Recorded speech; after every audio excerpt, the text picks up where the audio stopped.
Governor-General of New Zealand.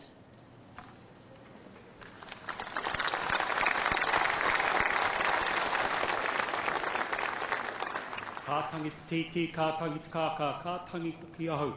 Ki hei mauriro. E ngā mana, e ngā reo, e ngā maunga, e ngā awa, e ngā pātaka o ngā taonga tuku iho. Tēnā koutou.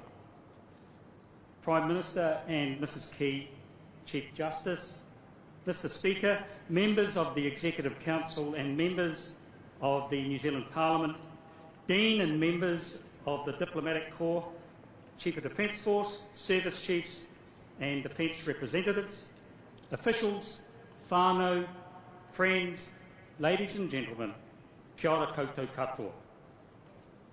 Prime Minister, thank you for your words of welcome and the sentiments you've expressed in your address.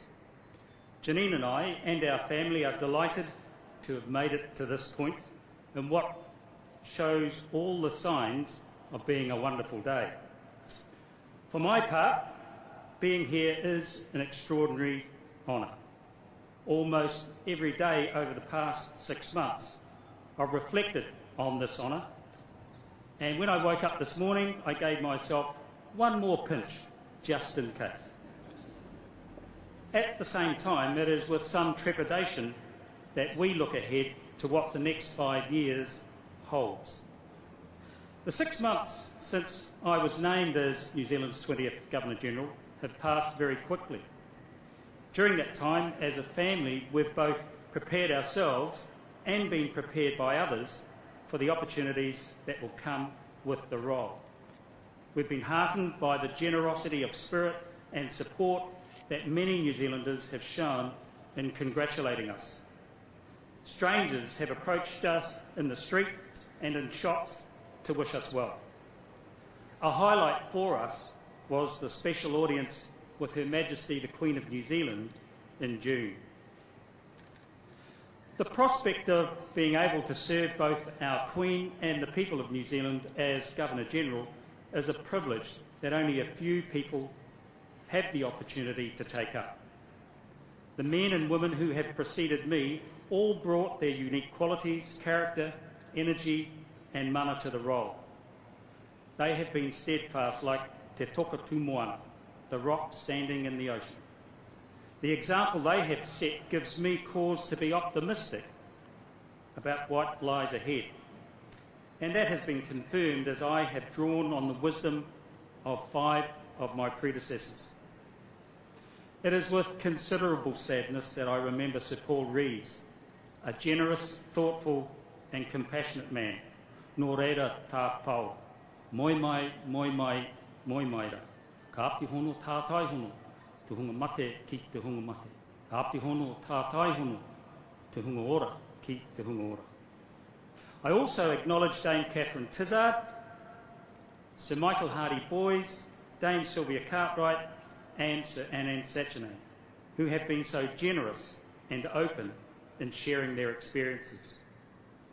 One of the unfortunate things with protocols of the office is that I am only now able to publicly acknowledge, with them in absentia, Sir Anand and Sir Lady Susan for their contributions in the role. As he undertook to do so at his swearing-in, Sir Anand served faithfully and impartially, and he did that with dignity, warmth and compassion. Janine and I wish them well as they ease back into a life more ordinary. Like my predecessors, I have taken the oath of allegiance to Her Majesty the Queen of New Zealand and the oath of office. The two oaths together reflect my commitment to our country and the people of the realm of New Zealand, including the Cook Islands, Niue and Tokelau, that I will serve faithfully and impartially. The values and undertakings in these oaths are very important to me. In the past 12 months, we in New Zealand have had some difficult times, and anniversaries of events will test us again in the coming months. However, as a people, New Zealanders, whether we be of Maori, British, European, Pacific Island, Asian or other descent, had cause to see a silver lining in adversity. The Kiwi spirit, companionship, and with that a generosity, compassion and resolve when things need to be done, has been evident. As I've reflected on my new role, what I am looking forward to most is the opportunity of meeting and getting to know people, being able to support in the sad times, but also to celebrate successes, achievements and the good times. My view reflects the sentiment of the proverb, "E aha te mea nui o te ao." What is the most important thing in the world? The answer is e tangata, e tangata, e tangata. It is people, it is people, it is people. Over the next 5 years, I want to take the opportunity to meet and talk to as many New Zealanders as I can. There are many people who will recognise me from my time as the Chief of Defence Force. Still more will have no knowledge of me. What I identify as the essence of being a New Zealander was put neatly by Sir Edmund Hillary when he said that, in some ways, I believe I epitomise the average New Zealander. I had modest abilities, I combined these with a good deal of determination, and I rather like to succeed. As a people, New Zealanders are in equal measures informal, strong-willed, competitive, and yet also modest about all we have achieved. We have a strong sense of community where public spiritedness is appreciated and valued. We are inclined to be considerate and to lend a helping hand to those in need. Yet we also like to get on and do stuff. We admire individual ingenuity and those who have a sense of adventure.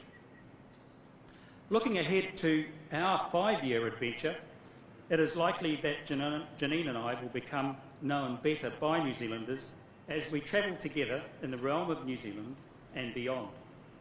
You will see we are ordinary folk who have been given a special opportunity.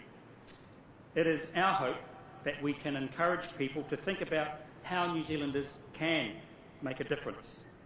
We look forward to promoting and celebrating the things that positively unite us as New Zealanders, our virtues, our heritage, our way of life and our future. We also want to strengthen the bonds of fraternity between all for whom Aotearoa New Zealand is our tūranga waiwa, regardless of whether you or your ancestors came here 10 years ago, 100 years ago, or over 1,000 years ago. It will have been obvious that Janine and my being here has been accomplished with the support of our immediate family, our extended whānau, our iwi, and our friends.